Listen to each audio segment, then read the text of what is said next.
I never thought I'd be here, staring at the cracks in our kitchen ceiling, wondering how my life had come to this point. The sound of Victor's heavy footsteps pacing back and forth in our small living room felt like a ticking time bomb. I knew the explosion was coming, I just didn't know when. Our apartment in downtown Chicago had always felt cramped, but tonight it was suffocating. The walls seemed to close in on me as I stirred the pot of spaghetti sauce on the stove, trying to focus on anything but the impending confrontation. The aroma of garlic and basil filled the air, but it did little to calm my nerves. Victor and I had been married for 10 years, but lately, it felt like we were strangers sharing the same space. We'd met in college, both bright-eyed and full of dreams. He was studying business, and I was majoring in economics. We bonded over our shared love for numbers and ambitious plans for the future. Back then, I thought we were unstoppable together. But life has a way of wearing you down, doesn't it? After graduation, reality hit us hard. The job market was tough, and we both ended up in positions that were far from our dream careers. Victor became increasingly frustrated, watching his college buddies climb the corporate ladder while he was stuck in a dead-end job at a local bank. I tried to stay positive, working as an accountant for a small firm, always looking for opportunities to grow. As the years went by, the distance between us grew. Our conversations became shorter, our dreams smaller.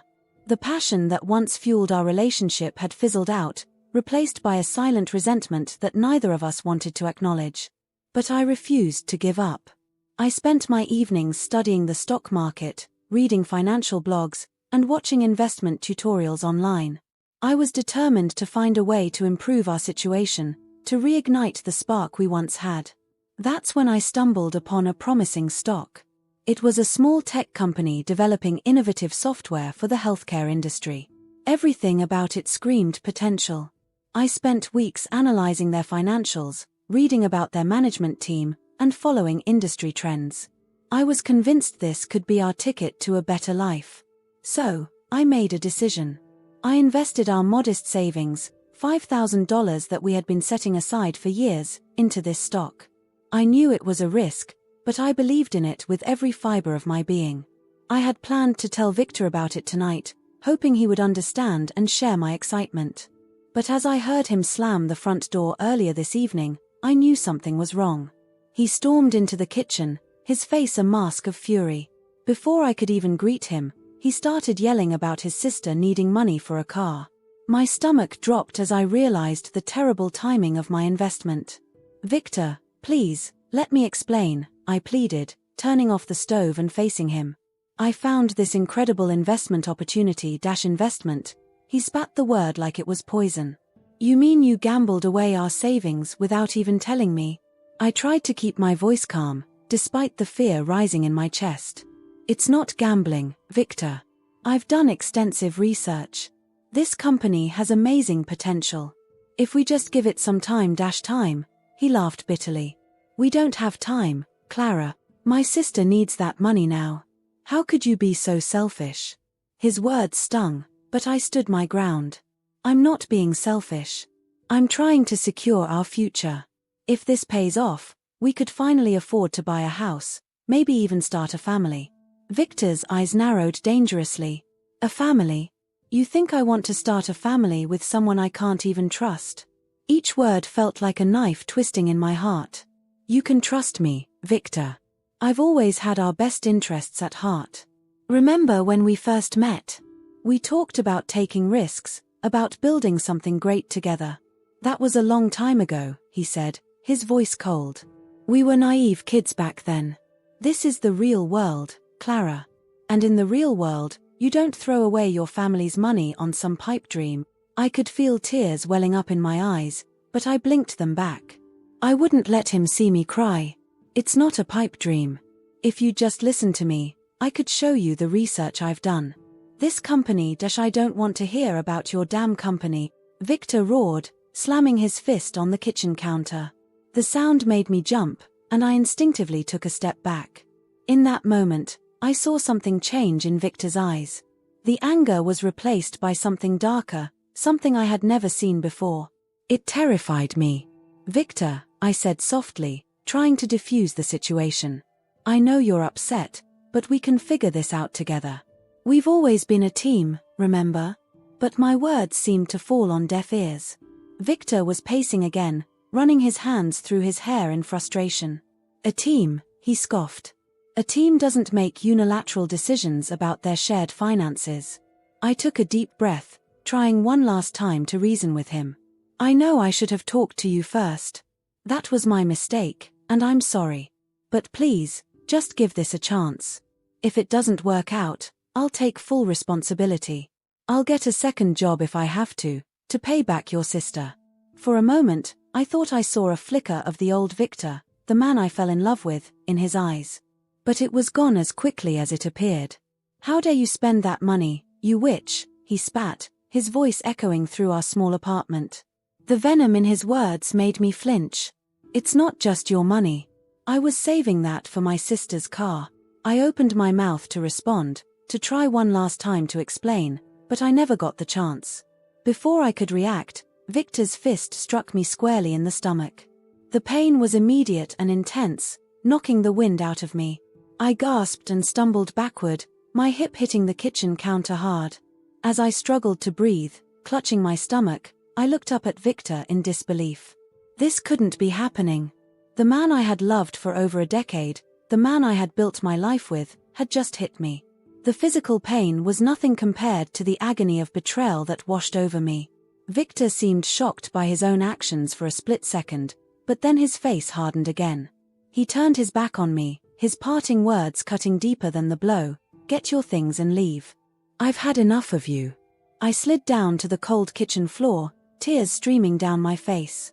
The spaghetti sauce on the stove had started to burn, filling the air with an acrid smell that matched the bitterness in my heart. As I sat there, trying to process what had just happened, I realized that this moment marked the end of everything I had known for the past 10 years. The dreams we had shared, the life we had built together, it all came crashing down in an instant. The man I thought I knew was gone, replaced by someone I didn't recognize, someone capable of hurting me not just with words, but with his fists. As the shock began to wear off, a strange sense of clarity washed over me.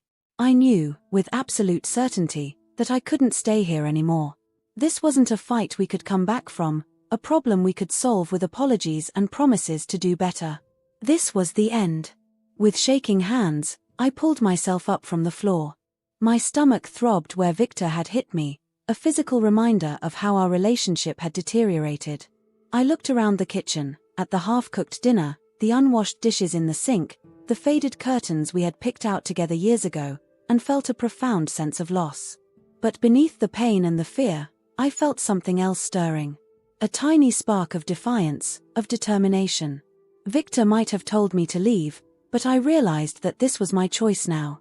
I was choosing to walk away from a situation that had become toxic, even dangerous. As I moved towards our bedroom to pack my things, I caught a glimpse of myself in the hallway mirror. My eyes were red and puffy from crying, my hair a mess, but there was something different in my expression. A strength I hadn't seen in years. I may have lost my husband, my home, and my sense of security in one terrible evening. But as I began to gather my belongings, I made a silent promise to myself. This would not be the end of my story. It would be a new beginning. I don't know how long I lay on that cold kitchen floor, my tears pooling beneath me as the reality of what had just happened began to sink in. Victor's words echoed in my mind, "Get your things and leave. I've had enough of you." The finality of those words, coupled with the lingering pain in my stomach where he had struck me, finally propelled me into action. With shaky legs, I pulled myself up, using the kitchen counter for support. The apartment was eerily quiet now, save for the ticking of the old clock on the wall, a wedding gift from Victor's parents. Each tick felt like a countdown, urging me to leave before things got worse. I made my way to our bedroom, no, his bedroom now, and pulled out the battered suitcase from the top of the closet. It was the same suitcase we had used on our honeymoon to Niagara Falls, a trip filled with laughter and promises of a bright future. Now, it would carry the remnants of my shattered marriage. As I began to pack, every item I touched brought a flood of memories. The soft blue sweater Victor had given me for my birthday 3 years ago. I remembered how his eyes had lit up when I opened the gift. I folded it carefully and placed it in the suitcase, my hands lingering on the fabric. Would I ever be able to wear it again without thinking of him? Next came my work clothes, sensible blouses and slacks that I wore to my accounting job. I packed them mechanically, my mind drifting to the investment I had made. Despite everything that had happened, I still believed in that stock.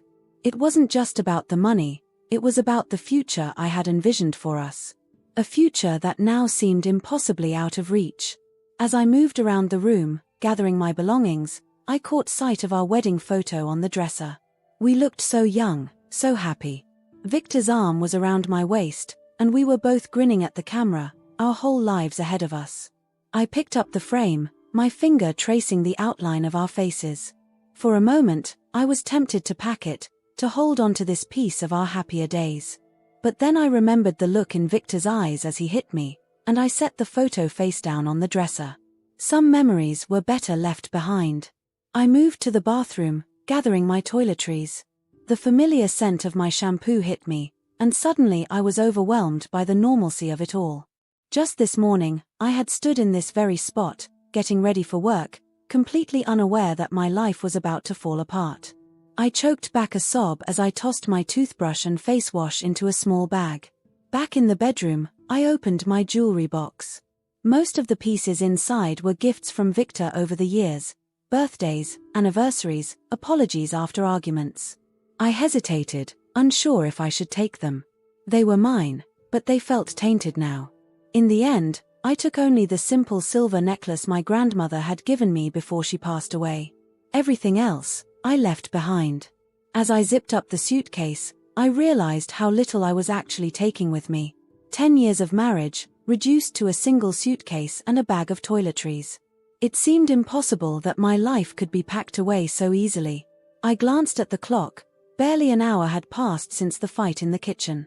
Victor hadn't come to check on me, hadn't tried to apologize or stop me from leaving. The silence from his end of the apartment was deafening. With my bags packed, I took one last look around the room. My eyes fell on the bookshelf in the corner. Among the various novels and textbooks was a small, leather-bound journal, my dream journal. I had started it in college, jotting down my hopes and plans for the future. Over the years, I had continued to add to it, even as those dreams seemed to slip further and further away. I walked over and pulled the journal from the shelf. Flipping through the pages, I saw entries about starting our own business, traveling the world, having children. Dreams that Victor and I had once shared but had somehow lost along the way. I clutched the journal to my chest and slipped it into my bag. If nothing else, I would hold on to my dreams. As I wheeled my suitcase into the hallway, I was struck by how bright it seemed. The overhead light that had been flickering for months, a job Victor had promised to fix but never got around to, now shone steadily, illuminating the path to the front door. It felt like a sign, guiding me towards a new chapter of my life. I paused at the kitchen doorway, looking at the mess from our interrupted dinner. The burnt smell of the forgotten spaghetti sauce still hung in the air. For a moment, I considered cleaning up, a force of habit, I suppose. But then I stopped myself. This wasn't my responsibility anymore. As I reached for the front door handle, I heard movement from the living room. Victor appeared in the doorway, his face a mask of indifference. We stared at each other for what felt like an eternity. I searched his eyes for any sign of remorse, any indication that he wanted me to stay. But all I saw was cold detachment. "I'm leaving," I said, my voice stronger than I expected. "I don't know where I'm going, but I know I can't stay here." Victor nodded, his expression unchanged. "That's probably for the best," he replied, his tone flat. I waited for more, an apology, a plea for me to stay, anything. But nothing came. The silence stretched between us, filled with all the things we should have said to each other years ago. Finally, I turned away. "Goodbye, Victor," I said softly, opening the door. As I stepped into the hallway, dragging my suitcase behind me, I felt a strange mixture of emotions wash over me. There was fear, of course, fear of the unknown, of what lay ahead. But there was also an unexpected sense of relief, even excitement. For the first time in years, I felt truly free. The elevator ride down to the lobby was surreal. As I watched the floor numbers tick down, I thought about all the times I had taken this same ride. Going to work, coming home, always to the same routine, the same arguments, the same disappointments. But not anymore. When these doors opened, I would be stepping into a new life. Outside, the Chicago night air was crisp and cool against my tear-stained cheeks. The city lights twinkled around me, a stark contrast to the darkness I felt inside. I stood on the sidewalk for a moment, my suitcase at my feet, suddenly overwhelmed by the enormity of what lay ahead. Where would I go? What would I do? I had some money saved in my personal account, but it wouldn't last long. I needed a plan. As I pondered my next move, my phone buzzed in my pocket. It was a text from my friend, Sarah. "Hey, girl, we still on for brunch this weekend?" I stared at the message, a lifeline in the chaos of my thoughts. Sarah. Of course. She had been my best friend since college, always there for me through thick and thin. Before I could talk myself out of it, I hit the call button. "Clara." Sarah's cheerful voice answered. "What's up? Isn't it a bit late for a call?" I took a deep breath, trying to keep my voice steady. "Sarah, I need a place to stay. Just for a few days. Something happened with Victor, and I couldn't finish the sentence, but I didn't need to. Sarah's tone immediately changed. "Oh, honey. Come over right now. I'm sending you my address. Stay as long as you need, okay?" Relief washed over me. "Thank you," I whispered, unable to say more. As I hailed a cab to take me to Sarah's place, I looked back at the apartment building one last time. Somewhere up there, Victor was probably sitting in the dark, maybe even regretting his actions. But I couldn't think about that now. I had to focus on moving forward. The cab pulled up, and I loaded my suitcase into the trunk. As I settled into the backseat and gave the driver Sarah's address, I felt a strange sense of calm come over me. Yes, my marriage had ended. Yes, I was leaving behind the life I had known for the past decade. But I was also leaving behind the fear, the disappointment, and the slow erosion of my self-worth. As the cab pulled away from the curb, taking me towards an uncertain future, I made a silent promise to myself. No matter what happened next, I would never again let anyone make me feel small. I would rebuild my life, piece by piece if I had to, and I would make it better than before. The city lights blurred as we drove, and I felt a tear roll down my cheek. But this time, it wasn't a tear of sadness or fear. It was a tear of determination. My story wasn't over, it was just beginning. The first few days at Sarah's place passed in a blur. I spent most of my time curled up on her lumpy couch, staring blankly at the TV or out the window, replaying that fateful night over and over in my mind. Sarah, bless her heart, did her best to comfort me. She brought me tea, ordered my favorite takeout, and didn't push me to talk until I was ready. It was on the third day when I finally broke down and told her everything. We sat at her tiny kitchen table, mugs of coffee growing cold between us, as I poured out the whole story, the investment, the fight, the hit that changed everything. "Oh, Clara," Sarah whispered, reaching across the table to squeeze my hand. "I'm so sorry you went through that. But I'm proud of you for leaving. You did the right thing." Her words were like a balm to my battered spirit.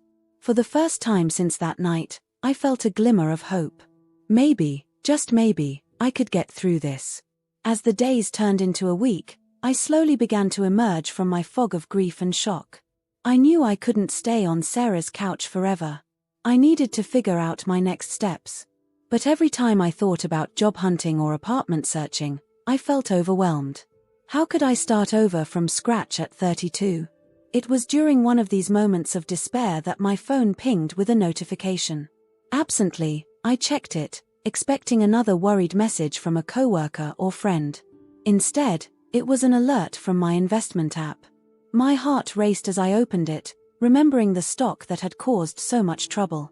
To my shock, the value had doubled overnight. The small tech company I had invested in had just announced a major partnership with a leading healthcare provider. Their stock was soaring. "Sarah," I called out, my voice shaky with disbelief. "Sarah, you won't believe this." She rushed in from the other room, concern etched on her face. "What is it? What's wrong?" "Nothing's wrong," I said, a laugh bubbling up in my throat. Everything's right. The investment, it paid off. It actually paid off.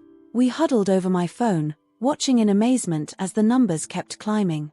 By the end of the day, my initial $5,000 investment had turned into $15,000. It wasn't a fortune, but it was enough. Enough for a fresh start. That night, as I lay on the couch staring at the ceiling, I made a decision. This windfall wasn't just about the money. It was a sign. A sign that I could trust my instincts, that I had value beyond being someone's wife. It was time to take control of my life. The next morning, I woke up early, filled with a sense of purpose I hadn't felt in years. I brewed a pot of coffee and set up my laptop at Sarah's kitchen table. It was time to put my economics degree to good use. I spent hours researching, reading financial blogs, watching investment tutorials, and analyzing market trends. I didn't just want to understand what had happened with my lucky investment, I wanted to learn how to replicate that success. Days turned into weeks, and Sarah's kitchen table became my command center. I created spreadsheets, studied company reports, and even started a small blog documenting my learning journey. At night, when Sarah came home from her job at the local newspaper, I'd excitedly share my newfound knowledge with her. "You know," she said one evening, as I explained the intricacies of dividend investing, "I've never seen you this passionate about anything before. Not even back in college." Her words stopped me short. She was right. Somewhere along the way, in the midst of my crumbling marriage and dead-end job, I'd lost my passion. But now, it was back with a vengeance. As my knowledge grew, so did my confidence. I started making small, calculated investments with the money I'd earned. Some paid off, some didn't, but each one taught me something new. I learned to trust my instincts while also doing thorough research. I learned to be patient, to think long-term rather than chasing quick gains. About a month after I'd moved in with Sarah, I decided it was time to find my own place. My investments were doing well enough that I could afford a small studio apartment. It wasn't much, just a tiny kitchenette, a bathroom, and a main room that served as both bedroom and living area, but it was mine. The day I moved in, hanging up my clothes in the cramped closet and arranging my few possessions, I felt a sense of pride I hadn't experienced in years. That night, as I sat on my second-hand couch, eating takeout and looking out at the Chicago skyline, I pulled out my old dream journal. I flipped through the pages, past all the dreams I'd shared with Victor, until I came to a blank page. There, I wrote a new entry, dream, to become financially independent. To help other women take control of their financial futures. It was a big dream, maybe even an impossible one. But for the first time in a long time, I felt capable of chasing it. The next few months were a whirlwind of learning and growth. I kept my day job as an accountant, but every spare moment was dedicated to expanding my financial knowledge. I took online courses in investment strategies and financial planning. I attended local meetups for aspiring entrepreneurs, soaking up their experiences and advice. One day, as I was leaving one of these meetups, a woman approached me. She introduced herself as Diane, a talent scout for a prestigious financial firm. "I couldn't help but notice your questions during the Q&A," she said. "You seem to have a real knack for this stuff. Have you ever considered a career in finance?" I was taken aback. Me? A career in finance? But as I thought about it, I realized that's exactly what I'd been working towards all these months. Diane gave me her card and invited me to interview for a junior analyst position at her firm. The old me would have hesitated, would have doubted whether I was qualified. But I wasn't that person anymore. The interview process was grueling, multiple rounds of interviews, case studies, and financial analyses. But with each challenge, I felt more alive. This was what I was meant to do. When the job offer came, I couldn't believe it. The salary was double what I'd been making as an accountant, with the potential for significant bonuses based on performance. It was more money than I'd ever earned in my life. As I sat in my tiny studio, staring at the offer letter, I couldn't help but think back to that night in the kitchen with Victor. He had called me a witch for investing our savings. Now, that very decision had led me to a new career, a new life. I called Sarah to share the news. As we celebrated over the phone, She said something that stuck with me. "Clara, do you realize what you've done? In just a few months, you've completely turned your life around. You're like a phoenix rising from the ashes." A phoenix rising from the ashes. I liked that image. From the ashes of my failed marriage and shattered self-esteem, I had found my true calling. I had discovered a strength I never knew I possessed. As I prepared for my first day at the new job, I looked at myself in the mirror. Gone was the timid, unsure woman who had left Victor's apartment that night. In her place stood someone confident, someone who knew her worth. I smoothed down my new blazer, a small splurge to celebrate my new job, and smiled at my reflection. "You've got this," I told myself. And for the first time in a long time, I truly believed it. Walking into the sleek office building on my first day, I felt a mix of nervousness and excitement. This was more than just a new job, it was the beginning of a new chapter in my life. A chapter where I was the author, where I called the shots. As I rode the elevator up to my new office, I made a silent promise to myself. No matter where this journey took me, I would never forget the lessons I'd learned. I would use my experiences, both good and bad, to fuel my success. And someday, when I was in a position to do so, I would find a way to help other women discover their own strength, just as I had discovered mine. The elevator doors opened, and I stepped out into my future. Ready for whatever challenges lay ahead. Ready to rise. 1 year. It's amazing how much can change in just 1 year. As I stood in front of the full-length mirror in my new apartment, adjusting my crisp white blouse and smoothing down my tailored navy suit, I barely recognized the woman staring back at me. Gone was the timid, self-doubting Clara who had fled her marriage with nothing but a suitcase and a broken heart. In her place stood a woman exuding confidence, power, and purpose. The past year had been a whirlwind of challenges and triumphs. My job as a junior analyst had been just the beginning. I threw myself into the work with a passion that surprised even me. Late nights poring over financial reports, early mornings analyzing market trends, I loved every minute of it. My colleagues quickly took notice of my dedication and insight. I still remember the day my boss called me into his office. I was nervous, wondering if I had made some terrible mistake. Instead, he smiled and said, "Clara, I've never seen anyone pick up this business as quickly as you have. How would you feel about heading up our new fintech division?" The promotion came with a significant pay raise and a level of responsibility that would have terrified me just a year ago. But I was ready for it. More than ready, I was hungry for it. Under my leadership, the fintech division flourished. We developed innovative financial products that caught the attention of some major players in the industry. Our success didn't go unnoticed. Soon, I was being headhunted by other firms, offered positions I never dreamed I'd be qualified for. But it was the call from Jenna Reeves, CEO of Techfin Innovations, that changed everything. Techfin was an up-and-coming company making waves in the financial technology sector. They were looking for a new CEO, someone with both financial acumen and a fresh perspective on technology. Someone, Jenna said, exactly like me. The interview process was intense. I spent weeks preparing, researching the company, and developing a comprehensive strategy for their future growth. When I walked into the boardroom to present to the company's executives and major shareholders, I felt a familiar flutter of nerves in my stomach. But as soon as I started speaking, laying out my vision for the company's future, the nerves disappeared. This was where I belonged. 2 days later, I received the offer. Chief Executive Officer of Techfin Innovations. The salary made me dizzy just looking at it, not to mention the stock options and other perks. But it wasn't about the money, it was about the opportunity to lead, to shape the future of an entire company. As I accepted the position, I couldn't help but think back to that night in the kitchen with Victor, when he had sneered at my investment and called me a witch. If only he could see me now. My first few months as CEO were a steep learning curve. I had to quickly get up to speed on every aspect of the company's operations, from our tech development to our marketing strategies. I worked long hours, often arriving at the office before sunrise and leaving well after dark. But I loved every minute of it. I assembled a strong team around me, people who shared my vision and drive. Together, we started to implement changes, streamlining our operations and pushing for more innovative products. It wasn't always easy, there were setbacks and challenges along the way. But with each obstacle we overcame, my confidence grew.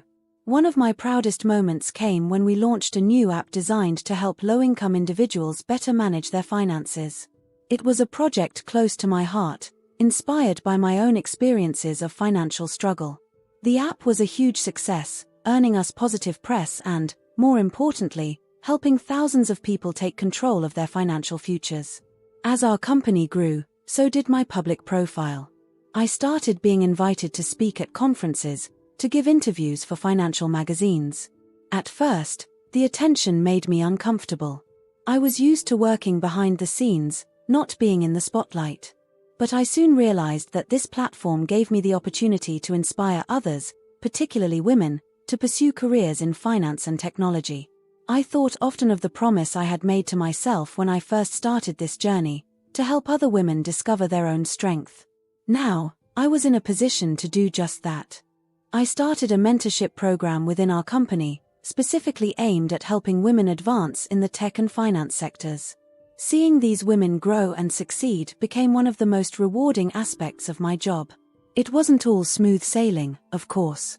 There were still nights when I lay awake, doubting myself, wondering if I was really cut out for this level of responsibility. The imposter syndrome never fully went away. But I had learned to push through those doubts, to trust in my abilities and the decisions that had led me to this point. My personal life had taken a backseat during this time of intense professional growth. Dating seemed like a luxury I couldn't afford, both in terms of time and emotional energy. But I wasn't lonely.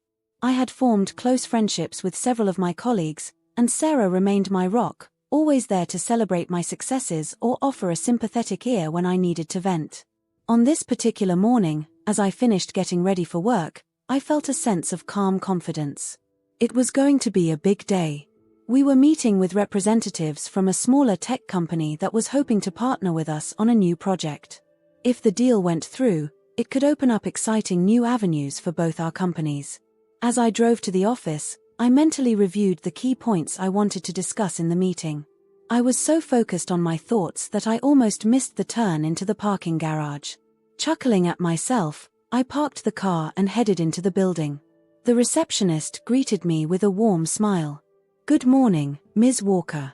The representatives from Byte Tech are already here. Your assistant has shown them to the main conference room." I thanked her and headed to my office to grab my tablet and a few documents. As I walked, I scrolled through my emails, making sure there were no last-minute issues I needed to address before the meeting. My assistant, Jake, was waiting for me outside the conference room. "Everything's set up, Clara," he said, handing me a steaming cup of coffee, black, just the way I liked it. "Do you need me to sit in on the meeting?" I shook my head. "No, I think I can handle this one. But stay close in case I need any additional information, okay?" Jake nodded and retreated to his desk as I pushed open the door to the conference room. I put on my most welcoming smile as I entered, ready to greet our potential new partners. "Good morning, everyone. I'm Clara Walker, CEO of TechFin Innovations. I'm excited to discuss the possibilities of our future partnership." My voice trailed off as my eyes landed on a familiar face among the Byte Tech representatives. Sitting there, looking smaller and more uncertain than I had ever seen him, was Victor. For a moment, time seemed to stand still. I felt a rush of emotions, shock, anger, a twinge of that old hurt, but they passed quickly, replaced by a strange sense of calm. Victor's knees literally buckled when he recognized me, his face a mask of disbelief as he realized where we each stood now. I took a deep breath, steadying myself. This was my boardroom, my company, my moment. I wouldn't let the ghosts of my past derail this meeting or shake my confidence. As I was saying, I continued, my voice strong and clear, "I'm excited to discuss the possibilities of our future partnership. Shall we begin?" I took my seat at the head of the table, feeling the weight of everyone's eyes on me. Victor was still staring, his mouth slightly agape. The other Byte Tech representatives looked confused, clearly sensing the tension but not understanding its source. For the next hour, I led the meeting with a professionalism that would have been impossible for the old Clara. I outlined our proposal, answered questions, and steered the discussion towards a mutually beneficial agreement. All the while, I could feel Victor's eyes on me, a mixture of awe and regret in his gaze. As the meeting drew to a close, I stood up to shake hands with the ByteTech team. When I reached Victor, our eyes met. In that moment, I saw a flicker of the man I had once loved, humbled, perhaps a little broken. But I also saw something else: recognition. Recognition of the strong, capable woman I had become. "Thank you all for coming," I said, addressing the room but holding Victor's gaze. "We'll be in touch with our final decision soon." As the ByteTech team filed out, Victor lingered behind. I could see he wanted to say something, to perhaps apologize or explain. But this wasn't the time or place for that conversation. "It was good to see you, Victor," I said, my tone polite but firm. "I hope you have a safe trip back." With that, I turned and walked out of the conference room, my heels clicking confidently on the polished floor. As I headed back to my office, I felt a weight lift from my shoulders, a weight I hadn't even realized I was carrying. I had faced my past and emerged stronger. I had shown Victor, and more importantly, myself, just how far I had come. Whatever happened with the ByteTech deal, I knew one thing for certain: I was exactly where I was meant to be, doing exactly what I was meant to do. The day wasn't over yet, and there was still work to be done. But as I sat down at my desk, I allowed myself a moment to appreciate the journey that had brought me here. From the ashes of my old life, I had built something beautiful and powerful. And this was just the beginning. The rest of the day passed in a blur of meetings, phone calls, and endless emails. But through it all, my mind kept drifting back to that moment in the conference room when I first saw Victor. The shock in his eyes, the way his knees had almost given out, it was an image I couldn't shake. As the office slowly emptied and the sky outside my window turned a deep indigo, I found myself alone with my thoughts. I should have been reviewing the proposal from ByteTech, weighing the pros and cons of the potential partnership. Instead, I was replaying every moment of that brief encounter with my ex-husband. A soft knock on my office door jolted me from my reverie. It was Jake, my assistant, looking concerned. "Clara. Sorry to bother you, but there's someone here to see you," he said, his voice hesitant. "He says his name is Victor and that it's important." My heart skipped a beat. Part of me wanted to tell Jake to send him away, to maintain the professional distance I'd kept during our meeting. But another part, a part one thought I'd long since buried, was curious.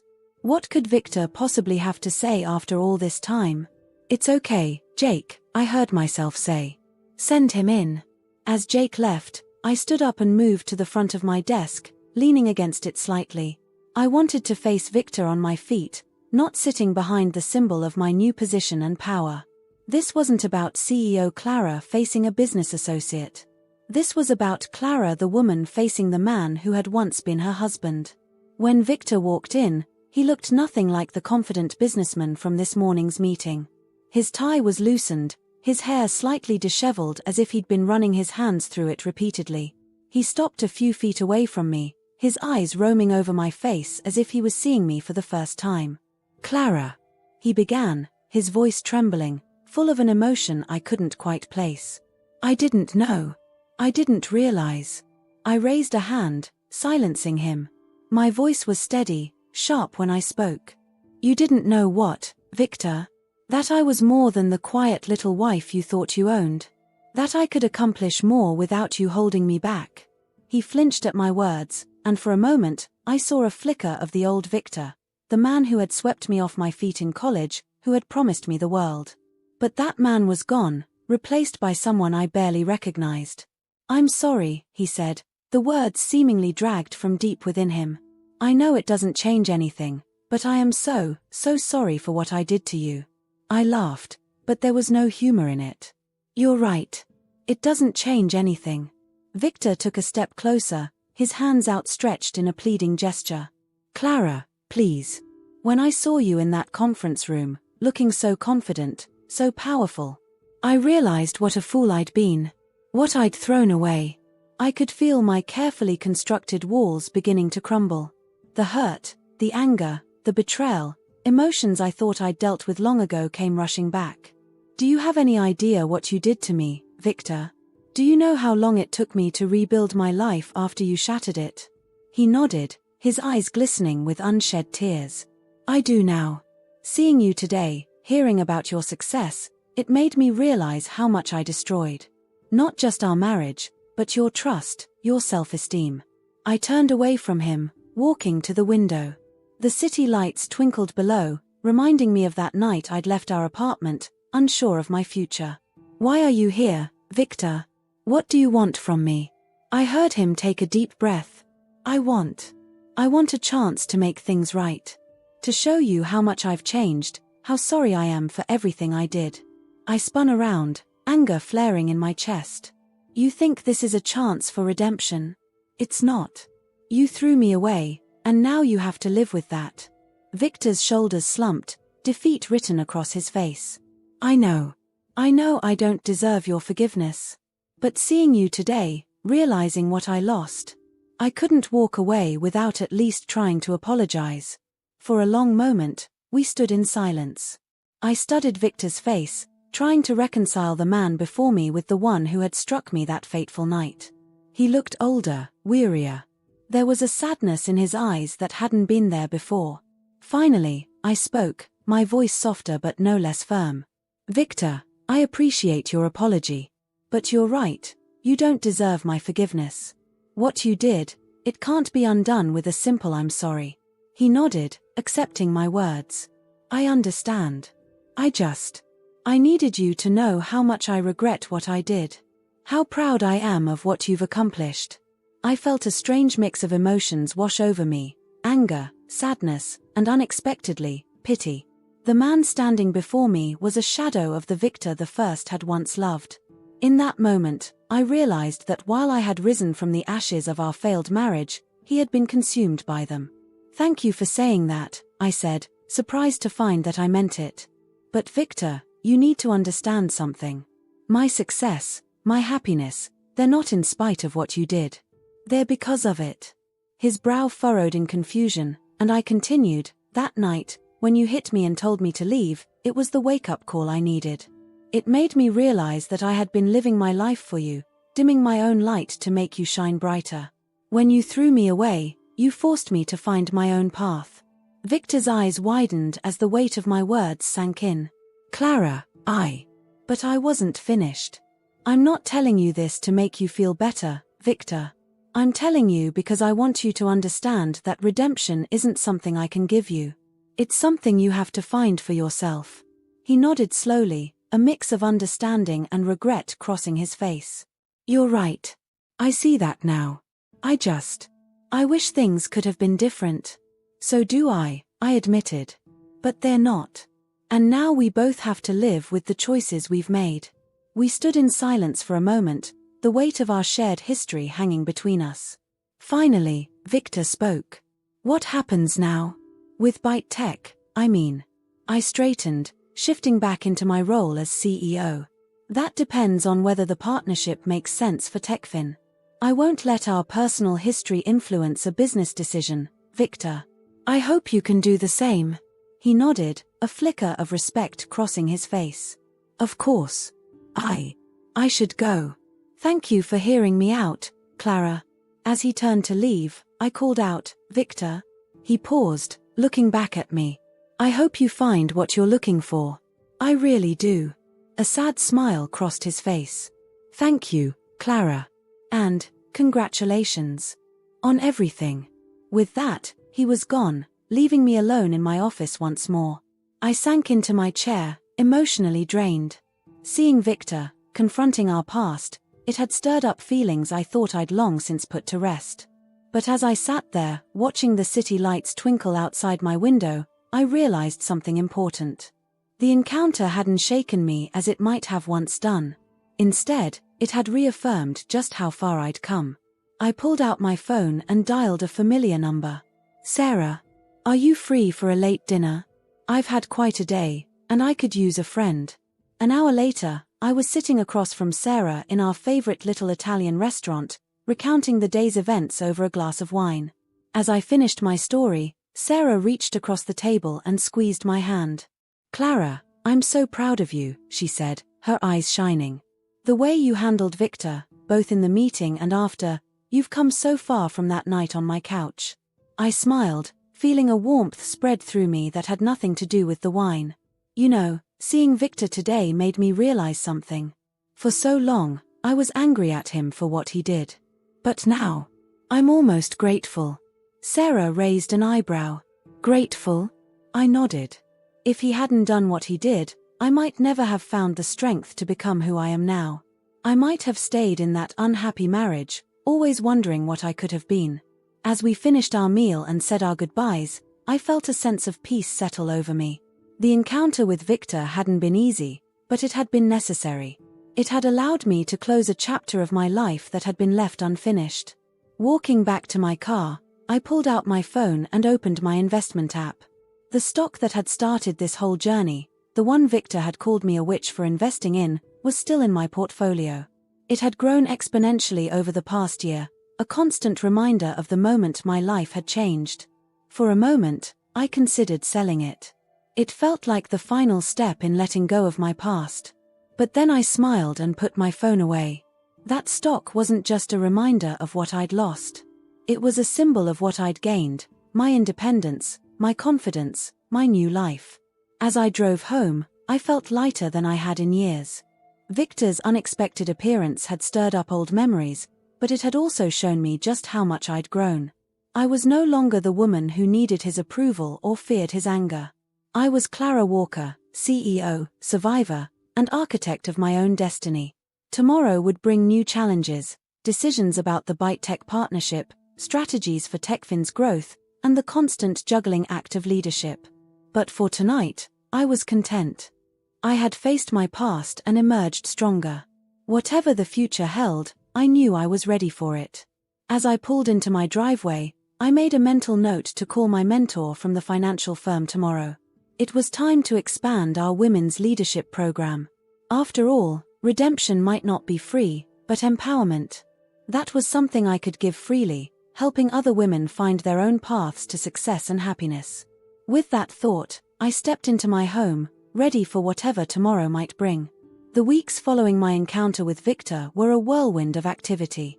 I threw myself into work with renewed vigor, determined to use the energy from our confrontation as fuel for positive change.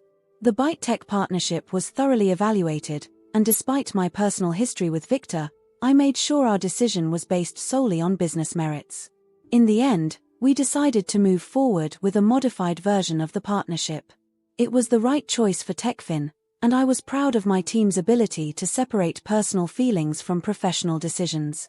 When I called Victor to inform him of our decision, his voice was filled with a mixture of relief and respect.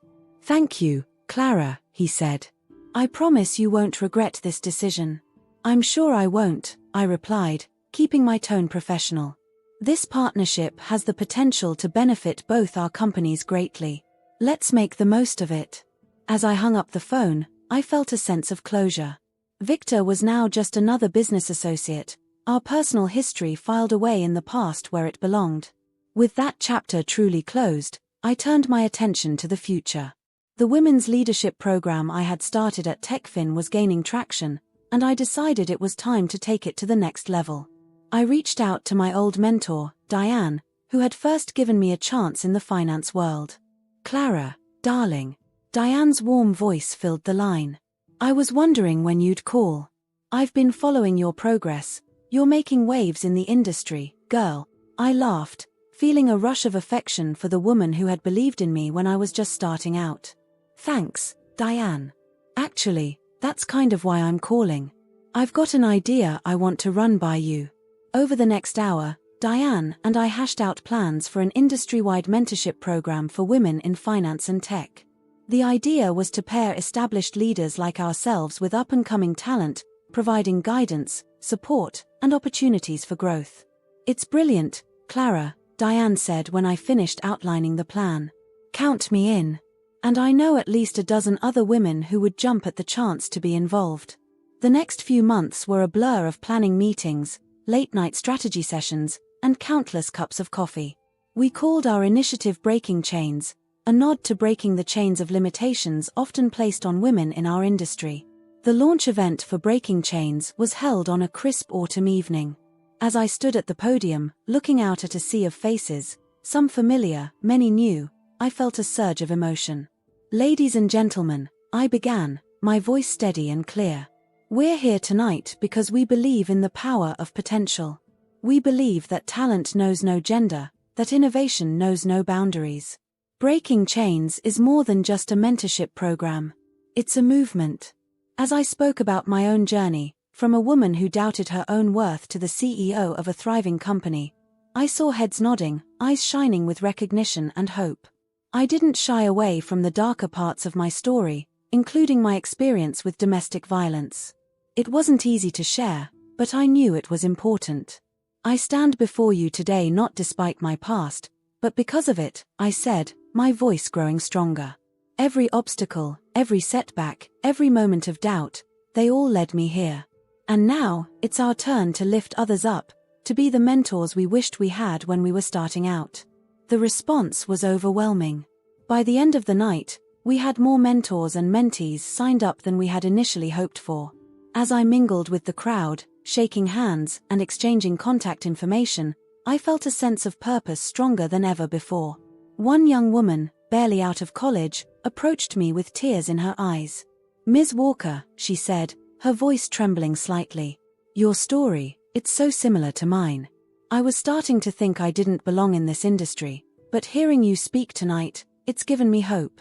I squeezed her hand, remembering how I had felt at her age. "What's your name?" "Zoe," she replied. "Well, Zoe, let me tell you something," I said, looking her in the eye. "You absolutely belong here.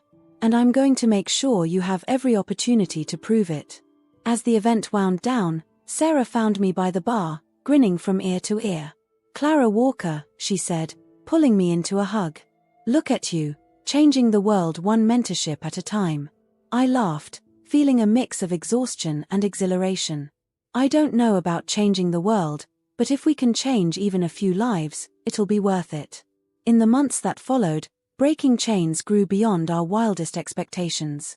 We partnered with universities, offering internships and scholarships to promising female students.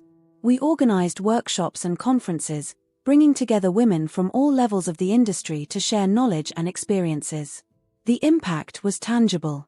I started receiving emails and letters from women across the country, sharing their stories of how the program had helped them gain confidence, secure promotions, or even start their own companies.